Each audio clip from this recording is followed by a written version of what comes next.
Hi guys, my name is David and welcome back to my channel. Today I am going to be talking about When the Sky Goes Dark by Oliver C. Seneca.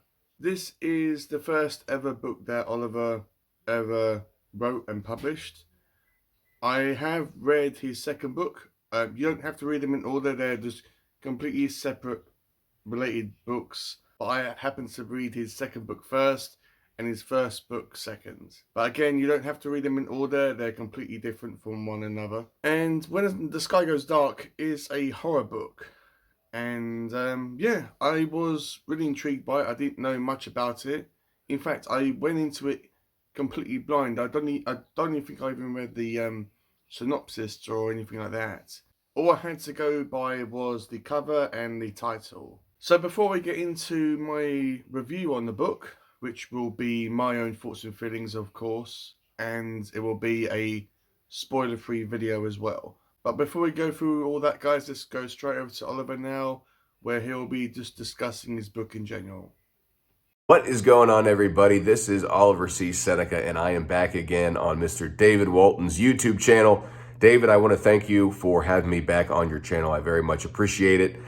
For those out there watching, my name is Oliver C. Seneca, and I am the author of the book that David is reviewing today, When the Sky Goes Dark. This is my very first book, and actually the very first book I ever wrote. So he's checking it out today and reviewing it for you guys. I just want to say, to be completely honest with you, this book is a little rough around the edges. Looking back, I made a lot of mistakes with this story, and I think me and my editor could have done a better job, polishing it up and maybe reworking some scenes and some language and stuff like that. But at the end of the day, I believe it's actually a nice story about a sheltered young man who faces some wild circumstances.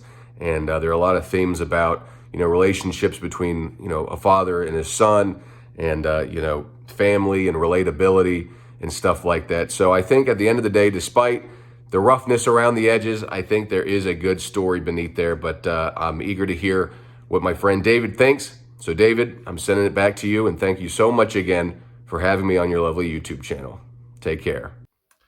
Thanks, Oliver. And if you want to contact Oliver, I will have his details and whatever information he wants to give me down below in the description, so please do not hesitate to reach out to him. He's a really nice guy. Hi guys, Editing David here. I just want to say that I couldn't really prevent the start of Oliver's clip, the first couple of seconds, from freezing. It just, how it happens. I presume it's because he converted it from one file type to another. I just couldn't prevent it from happening, so I just wanted to apologize for that. So this book is about our main character called John, who is a young man. He is in, I think, high school or college, and he wants to be a really dedicated student and just focus on his studies so he can, get by in life and get a good job and all that stuff. But when he's at school, he suddenly encounters all these strange events about people getting into fights, people getting into these massive arguments, and all these accidents are happening. People are getting killed and hurt as a result of these arguments that people are having. And they don't really know what to make of it.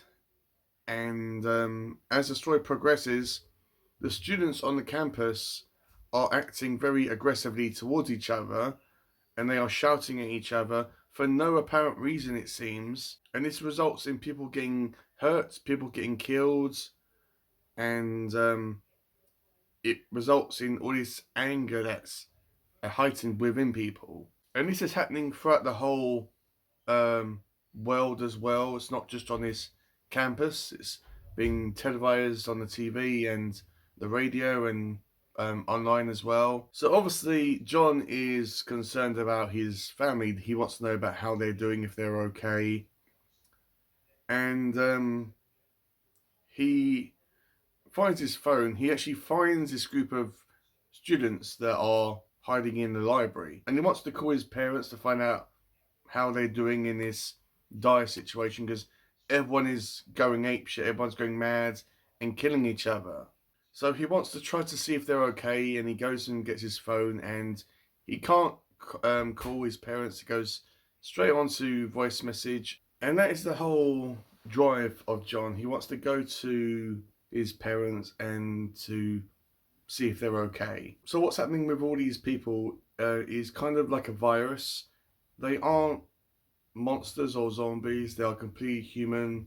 They aren't dead or anything. They are alive, and they are conscious about what they're doing, but they have no control about what they're doing. And no one seems to know about why people are becoming so aggressive and getting into fights and hurting each other and even killing each other. So as the story goes on, obviously John comes into contact with the students in the library, and I won't say what happens because I don't want to spoil it, but it results in him getting into a car and driving to his hometown to see his parents. And he's not even sure whether they are still alive, if they're okay or not. Is there all that uncertainty about what he will find when he gets there? But he doesn't care. He's just really fixated on going to this location and finding out what's happened. Along the way, we do find out why this is happening, why people are getting so aggressive, and what is the cause of it. There is still a bunch of mystery around it. I don't think that there's even a cure for this disease, or whatever you want to call it. But all around, there's not a lot of people that John sees in towns and cities. Loads of cars have been abandoned or ransacked or tipped over, and he's just trying to survive and get food. And he does come in contact with this elderly man and his son at a gas station, where he stops and has a bite to eat and rests up, and gets a gun, obviously, because this is in America. So of course, for some weird reason, everyone has to have a gun. And when John eventually gets to his hometown, he finds a couple of his high school classmates that he wasn't really friends with, but he knew. And I don't really want to say too much, because this is a book that you have to read for yourself, because I don't really want to give too much away, because if I say too much, then I will give stuff away. But I just want to give you a taste about what's going on. Hopefully I've done that.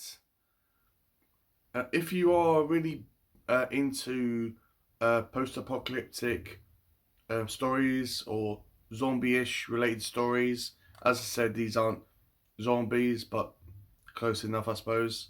And if you are into that kind of end of the world type of stories, then I would definitely recommend that you pick up this book. As you probably saw from Oliver's little clip, I think that he's too hard on himself about this book. He gives me the impression that he thinks that it's not very good, it's not a very good story, it's not well written, and I think that, I mean, I don't know if he would agree with this, but I think that he gave me the impression that he thinks that this book isn't worth your time. And I 100% disagree with Oliver with that. Yes, this book isn't perfect, but what book is?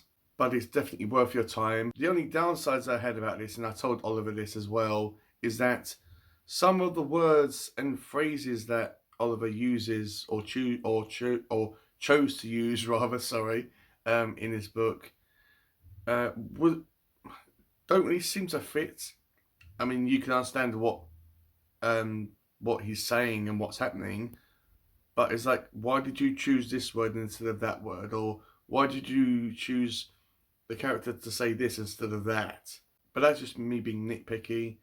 Another, I suppose, one of the major things it's not really much of a dislike, but I thought it was completely pointless in this book, is that throughout the story, we get these flashbacks of John and his father when John was a small boy and he was out in the woods with his dad hunting deer. And we occasionally get the odd chapter here and there,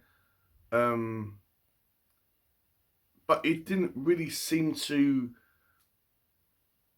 do anything or go anywhere. It didn't really seem to have a point, apart from the father-son bonding thing.